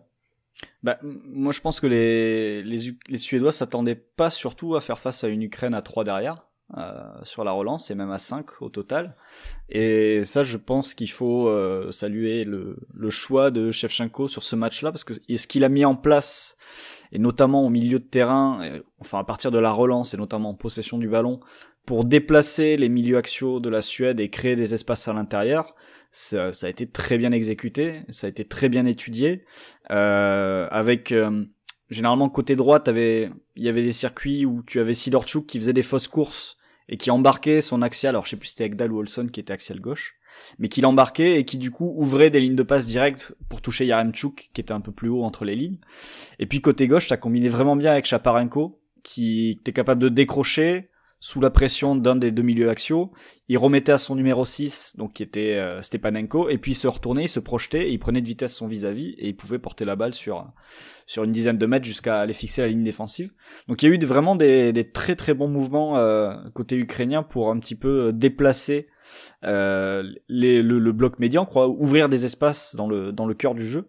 Et ça, je trouve que ça a été très bien fait. Ça a été permis par la relance à 3 et aussi l'éternelle passivité du bloc médian suédois qui est là pour attendre. À partir du moment où ton adversaire attend, où ton adversaire te laisse avancer et te laisse progresser, et t'as le temps de mettre en place des circuits de jeu qui peuvent ouvrir des espaces et le mettre en difficulté. Et ça a été, je pense, très bien fait par l'Ukraine sur la première mi-temps. Après, ça c'est un petit peu compliqué par la suite parce que la Suède a aussi un peu plus monopolisé le ballon et a trouvé, comme tu le disais, ses techniciens, etc. Mais sur l'entame de match, j'ai beaucoup aimé la proposition de l'Ukraine. Et du coup, je suis assez curieux de savoir ce que peut réserver Shevchenko en quart de finale pour les Anglais. Même si l'écart sera vraiment beaucoup plus grand, et je suis pas sûr qu'une innovation côté ukrainien suffise à bouter les Anglais hors du tournoi. Raphaël, est-ce que la Suède aurait pu être plus ambitieuse sans ballon? Parce que on l'a vu quand même ultra réactif face à l'Espagne. Mais rien n'empêche d'aller chercher plus haut avec de tels profils. Ishak à la Real peut être amené à presser, Kulusevski à la Juve court tout le temps, Forsberg à Leipzig qui joue un peu partout et dans une équipe de pressing, donc dans l'absolu t'es pas obligé d'être passif finalement. Mais ils le font, en fait la Suède court quand ils prennent un but. Enfin ils courent vers l'avant quand ils prennent un but. Mais avant ça ils vont pas trop courir. Et ils l'ont fait une fois qu'ils ont été menés 1-0, ils sont allés très haut sur le porteur, ils sont allés harceler. Ils l'avaient fait aussi un peu contre la Slovaquie par intermittence, quand il fallait pousser un peu pour faire des différences. Mais c'est vrai qu'ils ont en plus un réflexe d'attente, de se dire bon, on va déclencher quand il y a un mec qui va rater un contrôle et qu'on va pouvoir le récupérer un peu plus bas pour donner de l'espace à nos attaquants. Mais c'est vrai que quand tu le dis, Christophe, Forsberg, Koulou et Ishak, non seulement ils sont habitués à presser, et en plus ils courent vite. Et on n'arrête pas de répéter que courir vite c'est bien dans le foot pour attaquer la profondeur, mais c'est aussi bien pour presser. Parce que plus tu cours vite, et plus le nombre et la variété des temps de passe que tu peux attaquer est différent. Et c'est vrai qu'avec ces trois-là, ça aurait pu être pas mal. Je suis un peu déçu qu'il l'ait pas fait d'entrée pour changer un peu et pour nous surprendre. Mais bon, après on a revu ce qu'ils sont capables de faire avec Olsson, avec Ekdal, avec Forsberg à l'intérieur, mais finalement ils ont refait en dehors de l'Espagne qui t'a forcé un peu à jouer comme ça, et tu t'es dit bon si on veut un point on va jouer comme ça. Ils ont un peu fait 3 fois le même match derrière, entre l'alternance bloc médian, bloc bas, bloc haut, passif-agressif. Et peut-être que finalement, ils auraient dû être un peu plus sur une idée plus agressive pour, je pense, profiter des supérieurs et des individualités parfois supérieures, parce que je pense que Forsberg est quand même le meilleur joueur du match, d'assez loin, surtout quand tu vois sa prestation aujourd'hui. Et c'est dommage quand t'as un joueur de cette qualité-là, dans cette forme-là, de pas en profiter. Puis on n'a pas beaucoup vu Ishak au final sur le match par rapport au match précédent. Florent, les individualités. Beaucoup plus de Forsberg que de Ishak, notamment. Ouais. Et de moins de Kulusevski que moi j'anticipais. J'aurais imaginé le voir un peu plus. Qu'à un côté quand même train de marchandise, Kulusevski, quand il joue. Tu sais jamais s'il va pas s'empaler sur un adversaire, tu vois. Oui. Et qui n'a pas du tout un jeu de 2000, j'ai l'impression. J'ai l'impression que des joueurs de 21 ans, je sais pas, je trouve qu'il est un peu hors du temps sur son côté. Parfois, je vais tout droit avec le ballon et puis je regarde ce qui se passe. Mais Forsberg, je le trouve, Florent, meilleur qu'à la Coupe du Monde 2018, par exemple. Oui. Il est intéressant, mais c'est plus le collectif qui te permet de survivre. Là, clairement, c'est lui l'étoile d'une équipe qui autrement est solide, sans génie, alors qu'elle a plus de génie qu'il y a 3 ans. Oui, clairement, Forsberg est au-dessus. Là, il touche 2 poteaux en deuxième mi-temps. Il peut faire basculer le match à quelques centimètres près pour son équipe. Mais tu vois, Forsberg, sur le match, il touche 90 ballons, je crois. Ouais, c'est ça. 90 ballons, quasiment autant qu'Olsson et Ekdal qui est quasiment autant qu'Olsson qui est à 91 et Ekdal est à 85. Donc, il était vraiment à l'orga. Mais tu vois, Ishak, et je pense aussi que c'était dû au fait que côté gauche il y avait Forsberg qui bougeait beaucoup, côté droit il y avait Kulusevski qui se déplaçait pas mal vers cette zone-là, et j'ai l'impression qu'Ishak en fait a pas vraiment su où aller. Il faut dire aussi que la ligne de 5 des Ukrainiens, t'avais pas beaucoup d'espace à attaquer dans le dos de la défense et pas beaucoup de brèches et d'intervalles à attaquer justement dans la ligne défensive non plus. Donc Ishak il ne touche que 31 ballons sur l'ensemble du match. Ce qui me paraît très faible par rapport à la possession de son équipe et à sa domination territoriale au fil des minutes. Donc ouais, il était un peu déconnecté de l'ensemble et en effet beaucoup moins influent, alors que dans les petits périmètres qui restaient près de la surface, il aurait sans doute été un peu plus fin, peut-être par exemple que Kulusevski et tous ces wagons de marchandises derrière lui. Puis 97 minutes Ishak. Donc vraiment si tu enlèves ces 7 minutes-là par rapport à un match classique, il tombe, je sais pas, à 31 ballons. Enfin, c'est quand même relativement faible pour un tel joueur. Raphaël, à quel point c'est lié à l'adversaire? À quel point la Suède a fait pas n'importe quoi, mais a pas fait le meilleur match, celui qui aurait dû lui permettre de finalement respecter une certaine logique, parce que c'est clairement pas la meilleure équipe des 8e, mais à la fois sur le plan de l'organisation, sur les poules, elle me semble plus cohérente que l'Ukraine, et individuellement, il y a combien de joueurs ukrainiens qui peuvent rentrer côté suédois? Je pense que tu peux peut-être mettre Zabarny, que j'ai hypé à quasiment tous les matchs, Zinchenko, Yaremchuk, peut-être Yarmolenko, même si c'est pas il y en a quand même adapté. Quelques-uns, hein. Tu peux en mettre 4-5 dans le 11 quand même, je pense. Tu vois, ça reste correct. Finalement, c'est pas non plus, il y a pas deux Ukrainiens qui peuvent jouer avec les Suédois, et les restes, c'est moyen. Mais j'entends l'argument, par contre, sur le côté, joueur référencé au collectif qui est là depuis quelques années, alors que, en gros, cette génération ukrainienne n'a aucune référence, sinon. Ils ont une belle phase de qualif. C'est ça, en gros, leur référence. Oui, on va dire. Ça. Et c'est tout. Donc, sur cet aspect-là, je suis d'accord. Je sais pas, je pense qu'en fait, la Suède a tellement peu l'habitude de faire ce qu'il aurait fallu faire sur ce match, et qu'elle se force pas vraiment à le faire, alors parfois lors de certains matchs où elle devrait le faire, comme la Slovaquie, ou peut-être que si tu bosses justement sur l'idée d'avoir la possession, d'attaquer sur attaque placée pendant longtemps, bah t'es peut-être plus capable de le faire dans les matchs suivants, que ces trucs de laisser le ballon, et profiter des scénarios favorables. Bah, le jour où t'as pas un scénario favorable, c'est toujours le même truc sur les équipes d'attaque placée et les équipes qui préfèrent attendre. Le jour où une équipe qui attend doit revenir au score, remonter 1 ou 2 buts, bah qu'est-ce qu'elle fait? Elle l'a jamais fait, ou elle aime pas le faire, ou elle sait pas le faire. Et d'un coup, il faut apprendre à le faire, improviser sur le moment. Donc là, t'avais quand même de la chance, parce que tu peux le passer grâce à la forme de Forsberg qui est exceptionnelle. Donc Flo citait les 2 poteaux. Je pense que le deuxième est quand même le plus marquant, parce qu'il se crée l'action tout seul, et qu'il envoie une... Personnellement, j'ai crié. Je sais pas si vous avez crié, mais il y a eu un « Oh !» Oh l'enfoiré sur cette action. Parce qu'il était vraiment sur une grande lancée. Je pense qu'il y a ça, il y a la Suède qui finalement a peu ce truc-là, et c'est vrai que ce que vous disiez tout à l'heure sur l'idée d'aller presser haut, ça aurait peut-être évité d'avoir à faire le jeu, mais de se dire on récupère les ballons hauts et on n'a pas besoin de créer du jeu, on va juste profiter, exploiter le jeu ukrainien qui cherchait à ressortir proprement et à récupérer haut, un peu comme les Allemands auraient dû le faire contre les Anglais peut-être. J'ai un quiz pour vous messieurs. Il y a eu un France-Ukraine le 7 octobre 2020, victoire de la France, 7-1. Oui. C'est rigolo de voir que l'une équipe est en quart de finale. C'était l'équipe B de l'Ukraine, non? Oui, c'est ça, c'est A'. Et... Là, je compte 4 titulaires, il me semble. Mais il y en a eu un autre après, non? Qui a fait un partout aussi. Oui, absolument. Qui était beau. Oui. Mais c'est pas mon quiz, donc on ne s'intéresse pas à ce match-là. Mon quiz, c'est vous demander qui étaient les 11 Français sur ce match-là. Kamavinga. Sur le 7-1? Oui. Mbappé rentre. Aouar, oui. C'est un losange. Ah ouais. Aouar est en 10, Kamavinga est en relayeur droit. Ndombele? Non. Ndombele ne joue pas. Kanté? Non. Il est peut-être blessé à l'époque.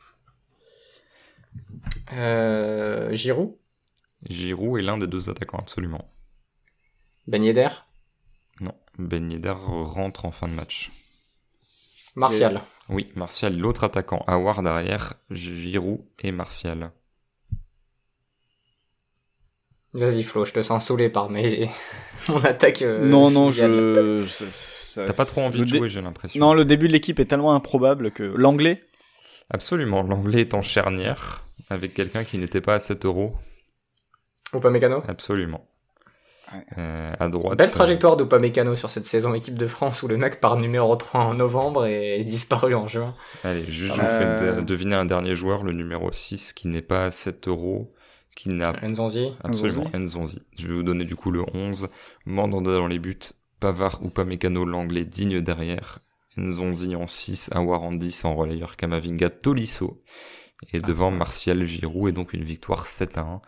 Face à l'Ukraine qui avait j'essaie de le faire de tête, Bouchan qui était déjà là, Zabarny, Chaparenko et Yarmolenko, ainsi que Malinowski qui était titulaire sur ce match-là et qui rentre sur cette rencontre face à la Suède. D'ailleurs, je trouve étonnant, vrai parti pris du sélectionneur de mettre l'ami Malinowski, le Malinois, Florent. Ouais, mais Shaparenko, ouais. Voilà. Non, Shaparenko a été très très bon pendant jusqu'à sa sortie. Je sais plus à quel moment il sort exactement. 61e. Ouais, il sort assez tôt, ouais, c'est ça. Mais non, il fait un super match, comme je le disais tout à l'heure, sur sa mobilité, sa capacité à casser le milieu suédois en portant la balle le plus souvent. Non, un très très bon match de sa part. Lui qui s'était, je sais plus si tu te rappelles Christophe, surtout illustré sur une belle simulation, je sais plus sur quel match, de la phase de poule, une simulation peu idiote. Sans raison, oui. Oui, alors qu'il avait encore le ballon. Et là qui s'est bien rattrapé, ouais, très très bon match de sa part. Enfin, très bonne heure de jeu en tout cas. C'est lui qui fait la transversale sur le but ukrainien, transversale qui est parfaite, pas dans les pieds mais dans l'espace devant je sais plus, ça doit être le latéral droit ukrainien, enfin le piston droit ukrainien. Ah non, ou alors c'est Yarmolenko. Non, c'est le piston qui remet à Yarmolenko, il me semble. Et d'ailleurs, ça fait encore aujourd'hui, ça fait encore 2 matchs où des pistons ont été très importants. Donc cet Euro vraiment n'en finit plus parce que Zinchenko c'est lui qui marque au deuxième poteau sur un centre venu de la droite. Absolument. Yarmolenko. Donc voilà.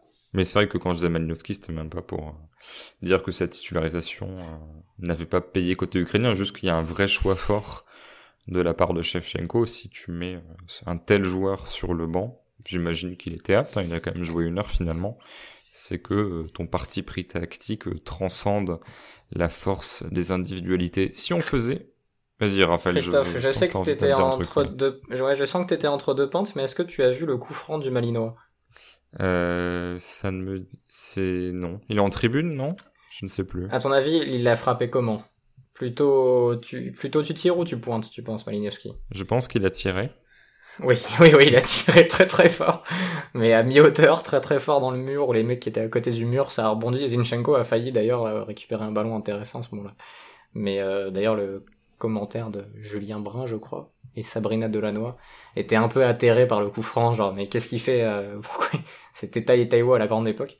Par contre, vraie déception, après je te laisse sur Julien Brun, vraie déception de pas avoir vu un tir au but de Malinowski. Oui, on l'attendait avec impatience et malheureusement on l'a pas eu.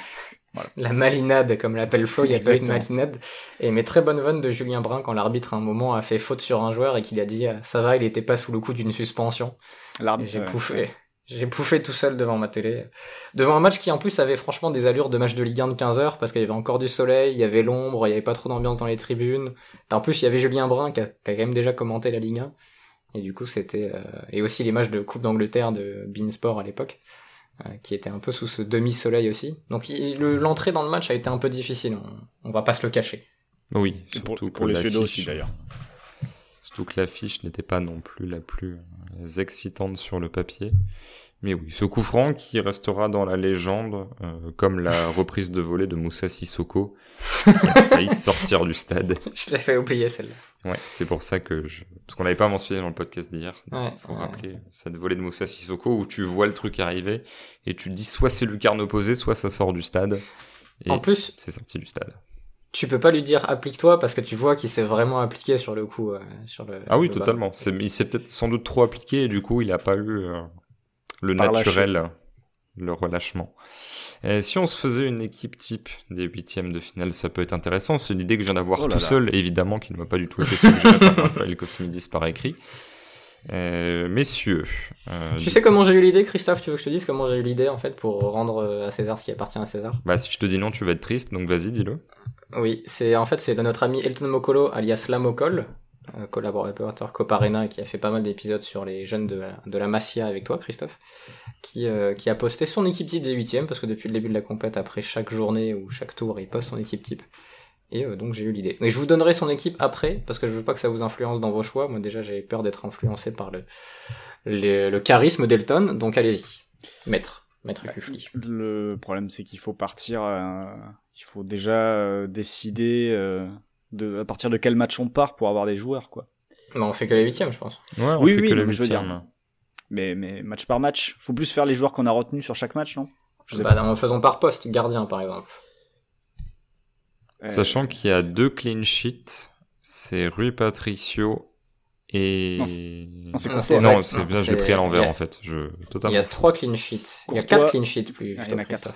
On a 4. Bah, je suis fou. Ouais. Oui. Ah oui, ok. Il y a Donc il y a le côté de Danemark. Kasper Schmeichel, j'ai aucun souvenir d'un arrêt de sa part. Non, mais pour moi, ça va être Vaclik. Hein. Vaclik qui gagne donc son face-à-face. Ouais, je sais pas pourquoi j'ai mal compté. Thibaut Courtois qui sort des tirs, les 3/4 étant sur lui, mais qui les sort bien. Et Pickford qui fait 2-3 arrêts. Un très intéressant sur une frappe, mais qui je pense fait barre sortante, je suis pas sûr. La frappe d'Kai Havertz, dont on n'a pas beaucoup parlé, mais qui effectivement, Flo, tu l'avais sous-entendu, est peut-être le meilleur Allemand sur ce match-là. Sur la compète, ouais. Et sur la compète aussi d'ailleurs, qui aurait pu, pourquoi pas, être un candidat au Ballon d'Or, je pense, s'il était allé jusqu'au bout. Ça serait pas le cas. Je ne sais pas, j'avoue que j'ai pas d'avis, à part que ça ne sera pas Unai Simon. Pour moi, c'est Vaclik. Parce qu'il est sur un instant X de fou et il en sort d'autres aussi. Donc, je n'irai pas te le discuter. J'ai pas de pertes de gardiens qui m'ont particulièrement marqué. En plus, il avait fait une belle phase de poule déjà avec Vaclik, donc c'est dans la lignée. C'était peut-être lui d'ailleurs notre gardien déjà, non? Non, c'était Robin Olsen. C'était Robin Olsen. Bah, pour moi, ce sera l'ancien de Séville. Ça marche. Bah, qui est toujours à Séville d'ailleurs, mais qui est juste ancien du 11 et qui maintenant est sur le banc. Et on va partir, je pense, sur un système à 5, puisque beaucoup de gens jouent à 5, on verra. Mais en tout cas, piston droit, je vous écoute. Je sens que je bloque Meile, piston gauche. Ouais. Oui, bah oui.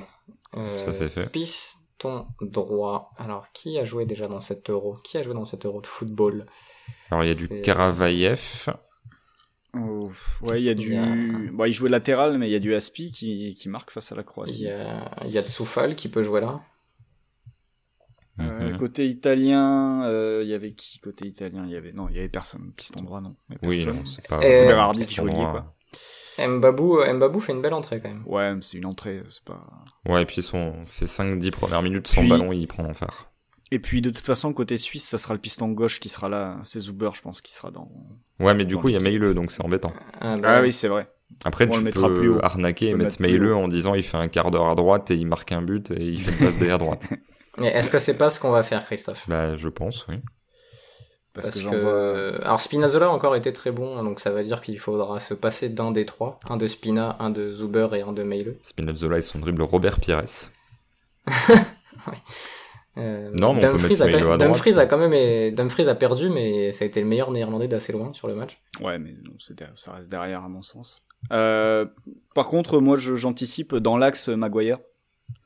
Oui. Ça me paraît assez difficile à discuter. L'homme sorti de Minecraft. Donc Maguire. On peut partir sur un Meile à droite. Zabarni, faut mettre Zabarni derrière quand même. Zabarni, Maguire dans l'axe. Meile à droite et Zuber à gauche, et du coup on cherche un troisième central.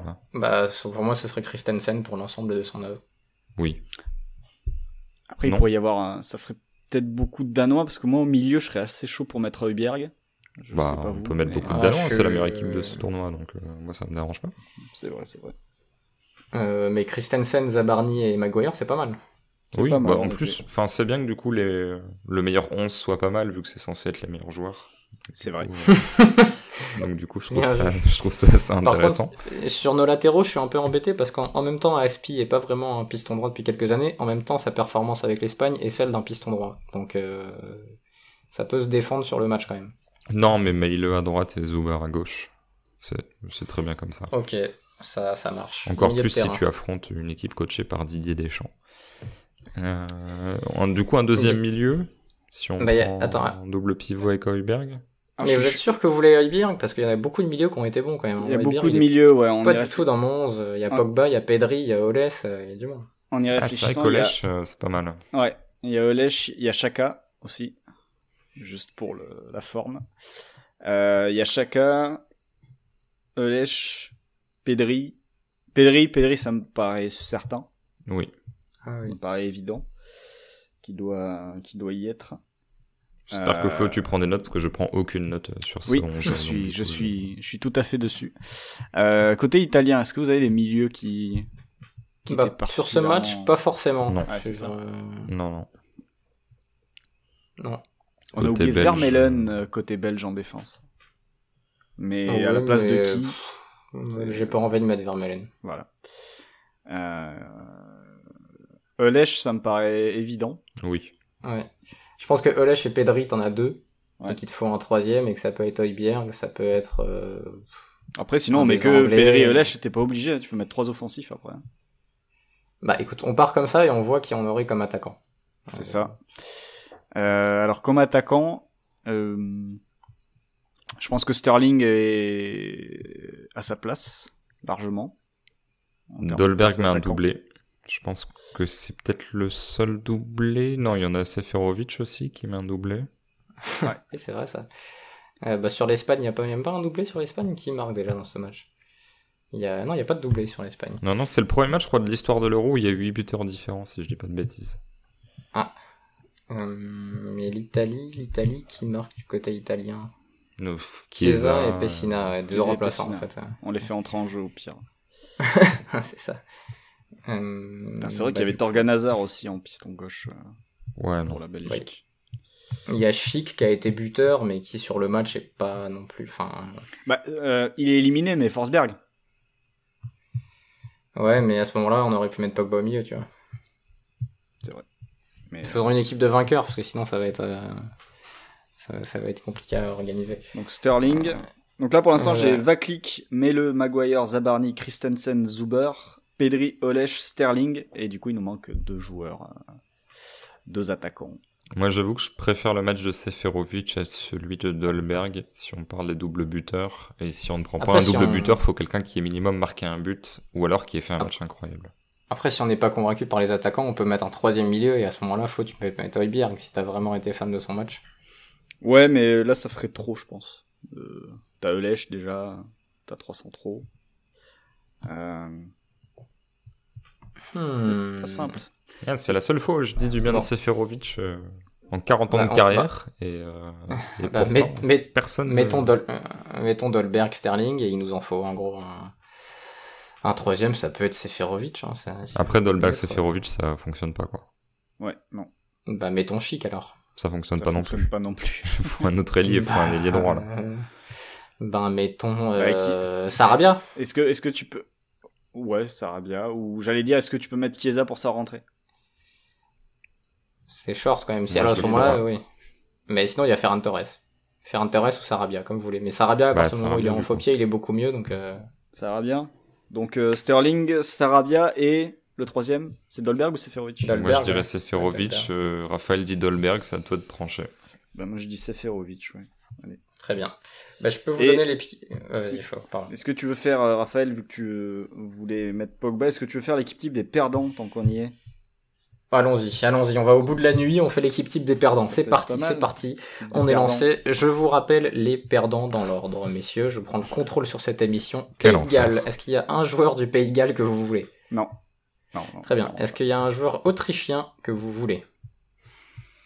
On peut envisager du Grealish, Dragovic avait été bon. Dragovic, Schlager aussi avait été... Hinteregger, Schlager. C'est les 4 pour moi qui peuvent...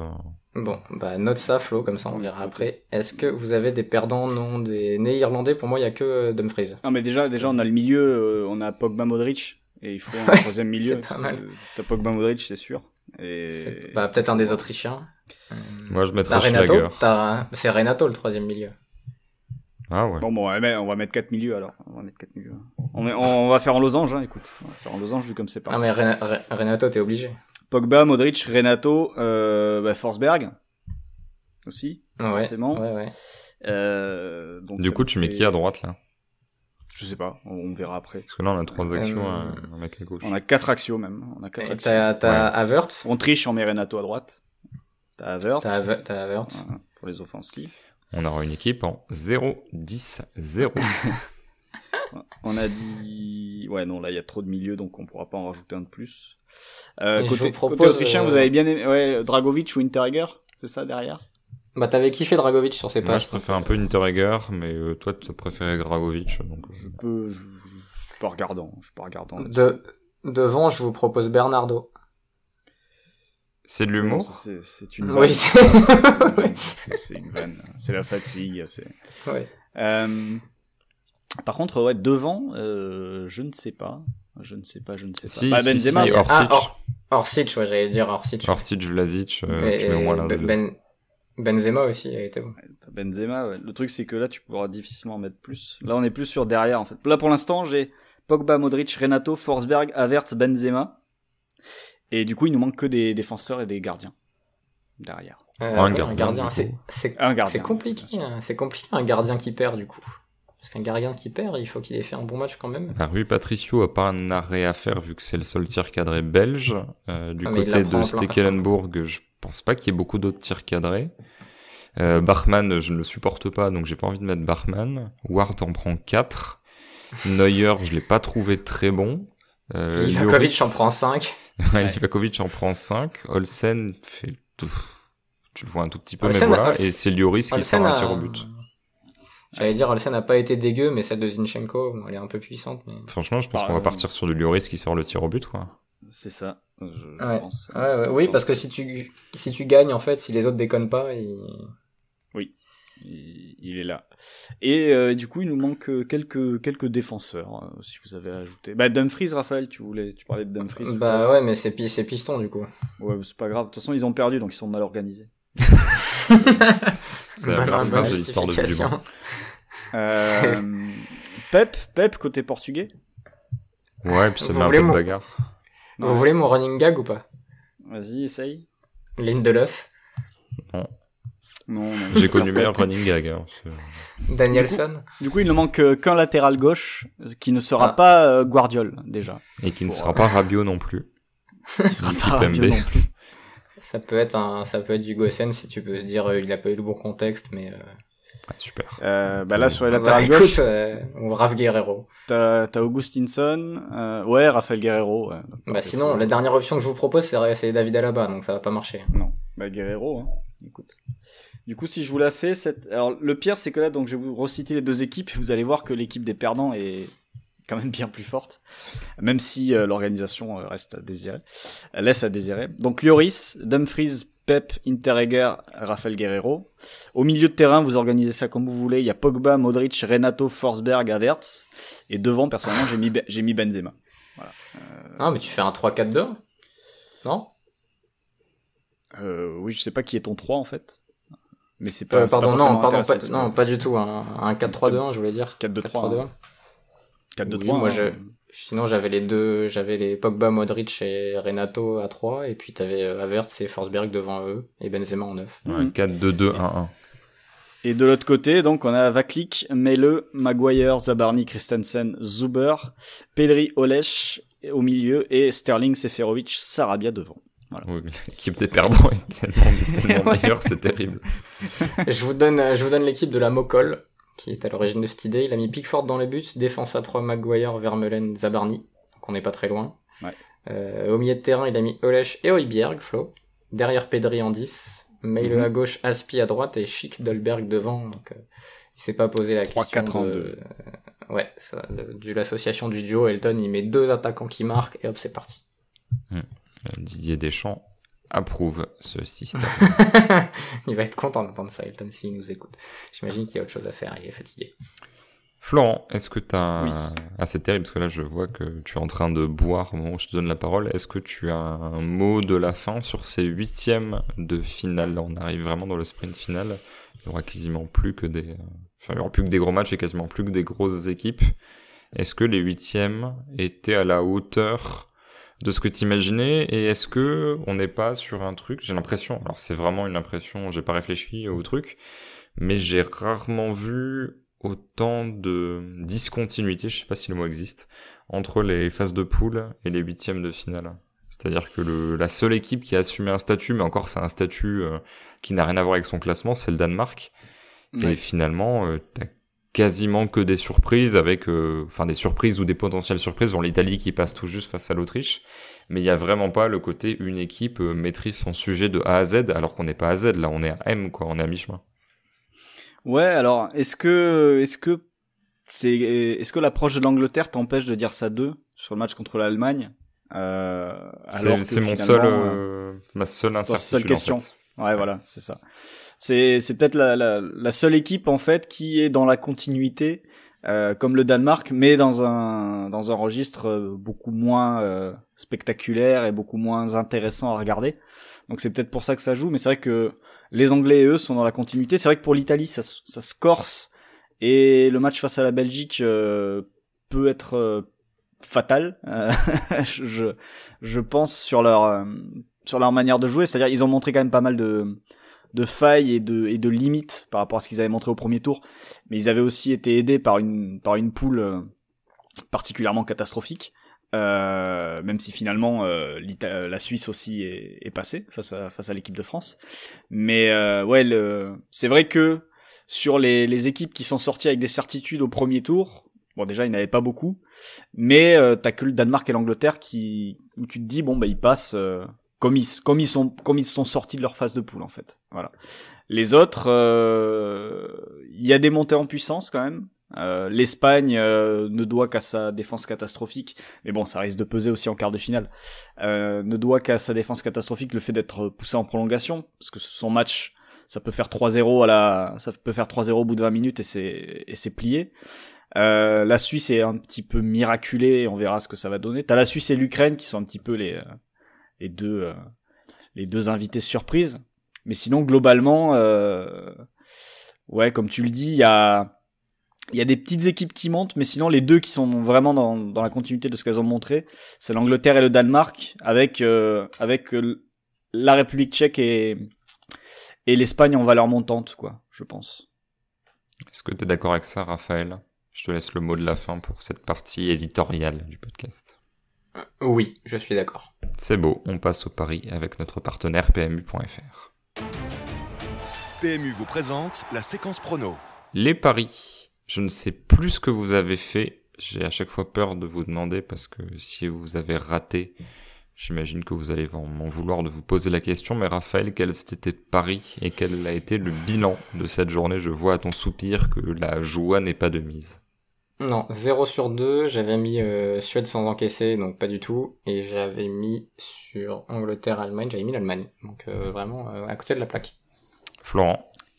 0 sur 2 aussi, j'avais mis Ishak buteur, donc voilà, avec 30 ballons c'était compliqué, et j'avais mis plus de 2,5 et les deux équipes marquent sur Angleterre-Allemagne, ce qui aurait failli se débloquer à la fin. Ça se joue à pas qu'un face-à-face de Müller, mais bon. Mais c'est vrai que non, c'est pas passé. Ça fait 0 sur 2. Même si je pense qu'on reste tous en positif sur cet exercice. Ouais, sur on a une marge encore. J'ai l'impression que la mienne se réduit très vite quand même. Donc je sais pas, faudrait vérifier. Oui, mais celle de Florent se réduit, mais il est encore un peu au-dessus, il a encore un petit match là. Donc tout et va toi, bien. tu planes au-dessus du jeu du pari tel un condor. Tel un condor, absolument, même si je suis sous Florent, qui est dans la stratosphère, on l'appelle le Thomas Pesquet du pronostic. C'est justement vers Florent que je vais d'abord me tourner avec Suisse-Espagne. Vous allez chacun parler de l'Euro et de la Copa América, donc d'abord l'Euro, Suisse-Espagne, le quart de finale, Florent. Ouais, quart de finale qui va se disputer, je crois que c'est un des premiers quarts de finale qui tombe vendredi. Vendredi 18h, c'est le premier. C'est même le premier quart de finale, c'est magnifique.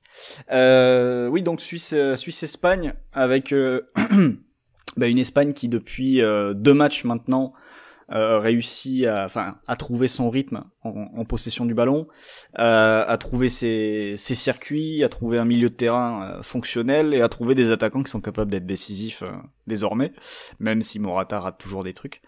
Et face à une Suisse qui, alors pour avoir revu le match face à l'équipe de France pour préparer l'analyse sur Copa Arena qui arrivera très rapidement dans la journée de ce mercredi a priori, qui quand même, lorsque les Français réussissaient à avoir des temps de possession dans le camp adverse, même quand ils étaient en 3-5-2, bon, les Suisses étaient quand même en difficulté pour défendre. Et je me dis que face à l'Espagne, qui va avoir un jeu de position beaucoup plus rodé, ça peut faire mal. Et donc je pars sur un pari où l'Espagne va marquer dans les demi-temps. Alors on l'a vu face à la Croatie, ça ne va garantir en aucun cas son succès. Parce que les Croates ont été capables de se sortir de la pression et d'être dangereux, et que les Suisses, avec un joueur comme Mbolo, peut peut faire du mal aussi à l'Espagne de l'autre côté du terrain. Mais l'idée, c'est quand même que l'Espagne va marquer face à cette Suisse, ou au moins va avoir des occasions et donc va marquer dans les deux mi-temps. Donc l'Espagne qui marque dans les deux mi-temps, c'est coté à 2,50. Raphaël, toi tu as un pari sur l'autre match du vendredi, c'est Belgique-Italie. On t'écoute. Belgique-Italie, but de Lukaku à 2,80. Par rapport à tout ce qu'on avait dit dans des épisodes précédents et à la supériorité que Lukaku a montré en championnat sur des joueurs qui là viennent tous de Serie A dans la défense italienne, si je ne m'abuse, puisque Florenzi ne joue plus. Donc il y a que ça. Et 2,80 pour un but de Lukaku, c'est quand même assez élevé. Donc le mec a plus de matchs où il marque de matchs où il ne marque pas cette saison. Que physiquement, je pense qu'il va pouvoir dominer la plupart des adversaires et qu'avec sa vitesse balle au pied et sa puissance, il est capable de faire des diffs. Je pense que s'il y a un but belge, d'autant plus quand De Bruyne et Hazard, je sais pas où ils en sont du coup physiquement, on n'a pas eu de... Enfin, personne m'a appelé pour me donner des nouvelles d'eux, je suis un peu déçu, mais on m'a pas informé de leur état physique, et si en plus ils sont pas là, qui va marquer autre que Lukaku? À part une frappe lointaine de Torgan Hazard, je ne vois pas. Donc Lukaku à 2,80 contre les défenseurs italiens qu'il connaît bien. D'accord, ça s'arrête là-dessus. Très bien. Oui, Christophe. Je préfère ne pas mentir aux auditeurs en disant que j'ai une longue argumentation. Maintenant, je fais court et efficace. Et si ça passe, je ne manquerai pas de dire que j'y avais vraiment réfléchi. Efficace, je sais pas. Court, c'est indiscutable. Un peu de Copa América avec un match de la nuit de vendredi à samedi. C'est à 2h du matin. C'est Brésil-Chili, Florent. Ouais, Copa América ça va être l'occasion d'en parler un tout petit peu, qui a terminé cette phase de poule interminable avec je sais même plus combien de matchs, mais beaucoup trop pour éliminer seulement 2 équipes. Donc et évidemment sans surprise, c'est la Bolivie et le Venezuela qui ont été sortis au premier tour. Et donc ouais, les quarts de finale, alors juste donner les 4 avant de donner mon pari. Pérou-Paraguay, Brésil-Chili, Uruguay-Colombie et Argentine-Équateur. Et mon idée, c'est de partir sur le match entre le Brésil et le Chili.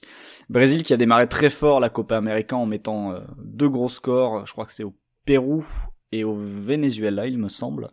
Et ensuite, ça s'est un petit peu calmé. Et un Chili qui, en ouverture du tournoi, après, ils ont fait un petit peu n'importe quoi dans les autres matchs, mais a accroché l'Argentine un but partout. L'idée, c'est juste d'imaginer un Chili qui va au moins accrocher le Brésil en première mi-temps, même si on n'est plus sur un Chili susceptible, candidat en tout cas à la victoire finale, au moins sur le papier.